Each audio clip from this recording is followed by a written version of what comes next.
Good day everyone. Welcome to quarter 3 statistics and probability. So today we're gonna tackle about computing for the length of the confidence interval.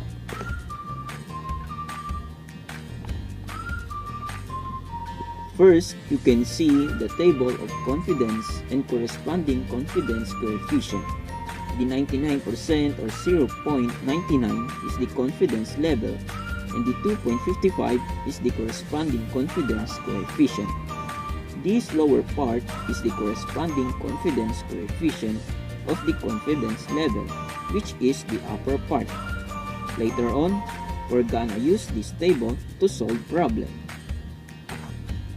The margin of error is a statistic expressing the amount of random sampling error in the results of a survey. And this is the formula of margin of error. This symbol is our confidence coefficient. N is the sample size. And as what I have said, this symbol is the confidence coefficient. Also, this one is population standard deviation. So now, let's proceed to our example. Example 1. Diego owns a shoe store. He used 200 pairs of Jordan shoes as his samples for the different designs. The population standard deviation of the price of the Jordan shoes is 5,000. Suppose that Diego wants a 96% level of confidence to determine the mean price of all his shoes he's selling. Compute the margin of error of his estimate. So, we only need to get the margin of error. A while ago, you see the formula for margin of error. Now, we're gonna proceed to our step 1.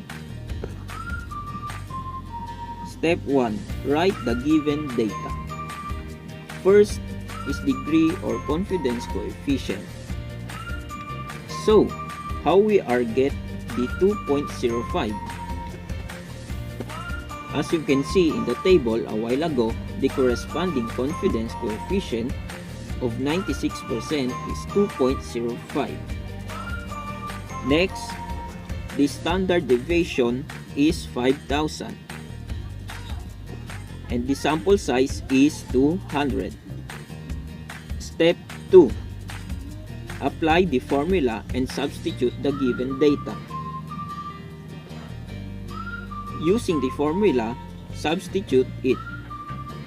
2.05 times 5,000, 2.05 times the quantity of 5,000 over square root of 200. Also, we can use the calculator to solve the problem. So, the answer is 724.78. Remember that when we get the final answer, we need to round it off into 2 decimal places. And now, we will proceed to computing the length of confidence interval. Last time, in our past lesson, we discussed the length of confidence interval. So, what are the concepts that we need to remember? In using confidence interval, we represent our answer into population mean is greater than the lower limit but less than the upper limit. Also, we can write it in this way: lower limit, upper limit. Next one is the lower limit and upper limit. We discussed it also in our past lesson. In getting the lower and upper limit, first, the lower limit is given the sample mean minus the value of margin of error.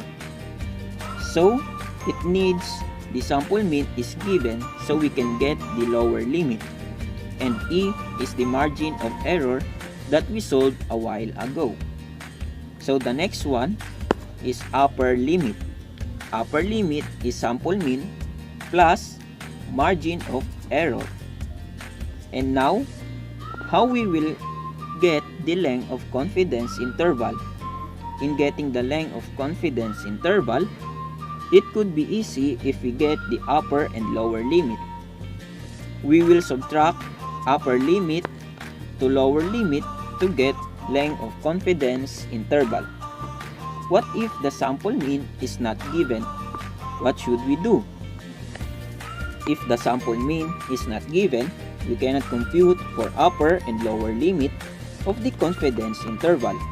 The formula can be used 2 times the corresponding coefficient, or 2 times E. So now, let's proceed to our example.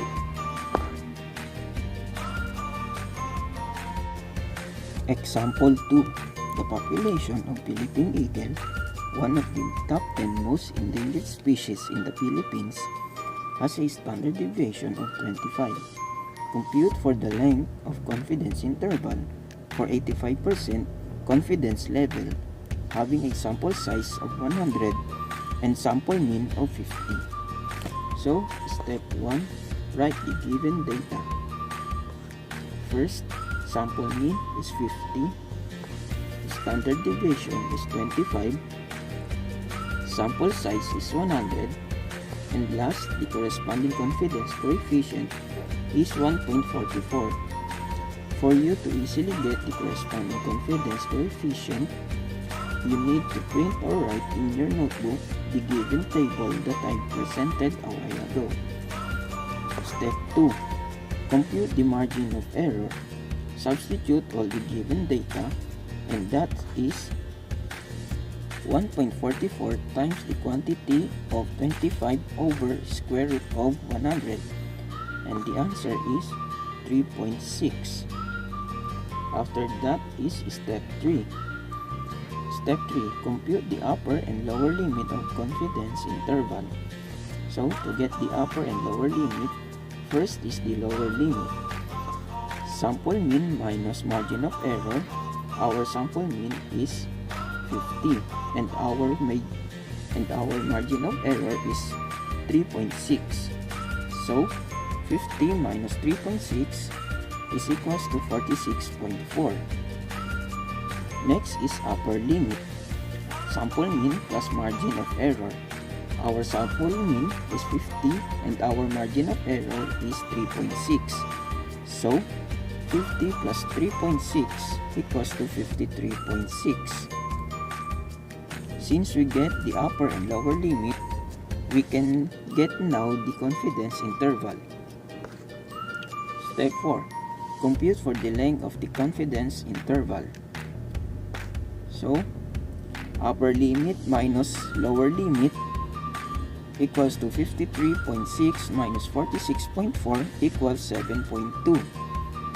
There's another way to get the confidence interval, which is 2 times E, the formula that I presented a while ago.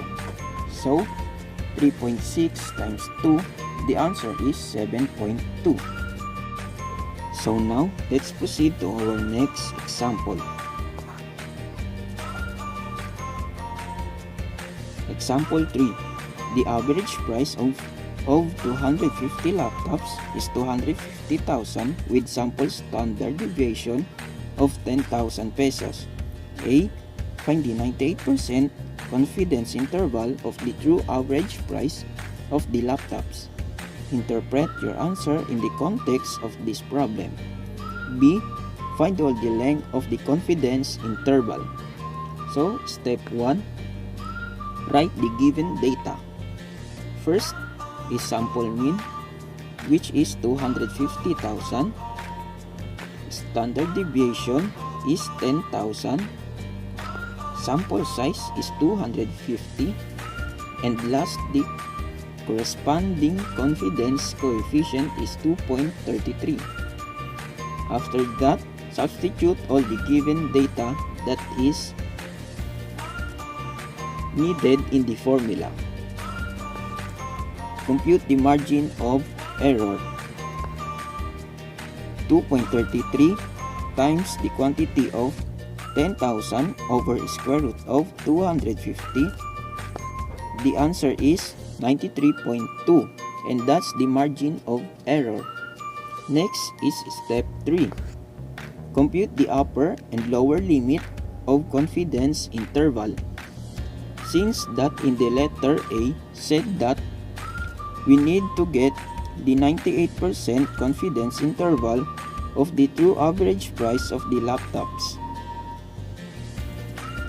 So we need to get the lower and upper limit. Lower limit is 250,000, which is the sample mean, minus 93.2, which is the margin of error, and the answer is 249,906.8. For upper limit, 250,000 plus 93.2 equals 250,093.2.